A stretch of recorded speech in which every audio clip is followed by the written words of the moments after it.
To BJP को हराना opposition के लिए अब इतना मुश्किल होता जा रहा है और आने वाले इलेक्शंस में भी बीजेपी डोमिनेंस करेगा। Focus continues on the shocking development that took place in Maharashtra politics, with Ajit Pawar, who was the leader of the opposition in the Maharashtra Assembly, taking oath as the second Maharashtra Deputy Chief Minister in Eknath Shinde-led cabinet yesterday, and he will now be sharing the post with BJP's Devendra Fadnavis.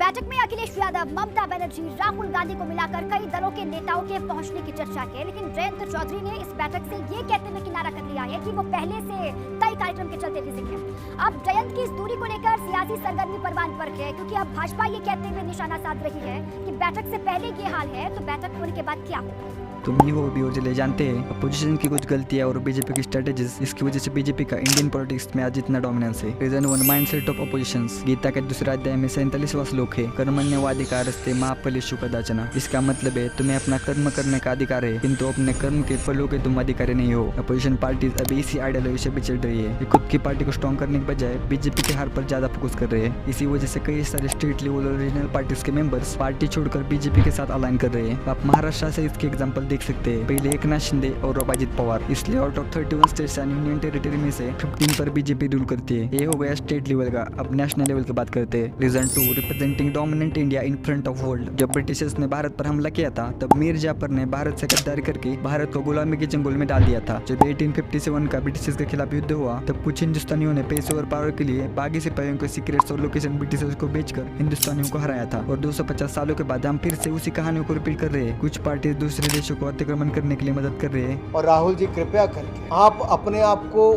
उस श्रेणी में लाके आपने खड़ा कर दिया है कि जब चीन की सेना ने अतिक्रमण करने का प्रयास किया तब आप चीन के अधिकारियों के साथ गुप्त बैठक कर रहे हैं। आपने आज तक भारत को उसका जवाब ऐसे लोगों से मिल रहे हैं जिन्होंने कई बार भारत के खिलाफ प्रोपेगेंडा कैंपेन चलाए हैं। तो कुछ पार्टीज के लीडर आतंकवादियों के घर पर रुक रहे हैं। Speaking of Punjab, in a major showdown on the political face-off over the Aam Aadmi Party Khalistan alleged link, the Congress has staged huge protests outside Delhi Chief Minister Arvind Kejriwal's residence in the national capital. और वही BJP Uri जैसे surgical strike को conduct कर रहा है। India के एक party के लीडर ने बोला था कि इंडिया एक कंट्री नहीं है। India is not described as a nation, it is described as a union of states. बल्कि जनता चाहते है कि हमारे लीडर्स हमारे देश के प्रॉब्लम्स को देश में ही सॉल्व कर कर वर्ल्ड के सामने हमारे ग्रोथ और डेवलपमेंट को रिप्रेजेंट करे, जैसे कि बीजेपी कर रहा है। आज दुनिया के 40% रियल टाइम डिजिटल पेमेंट्स अकेले भारत में होते हैं।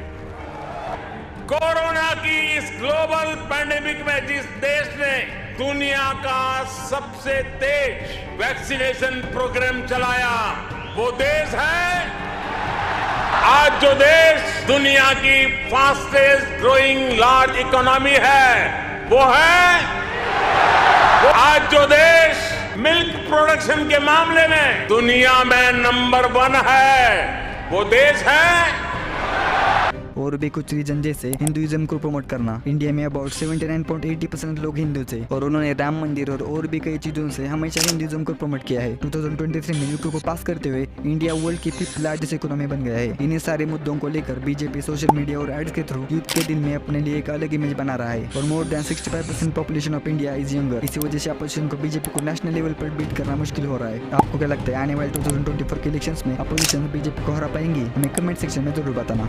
Thanks for watching and don't forget to subscribe my channel, क्योंकि जानना जरूरी।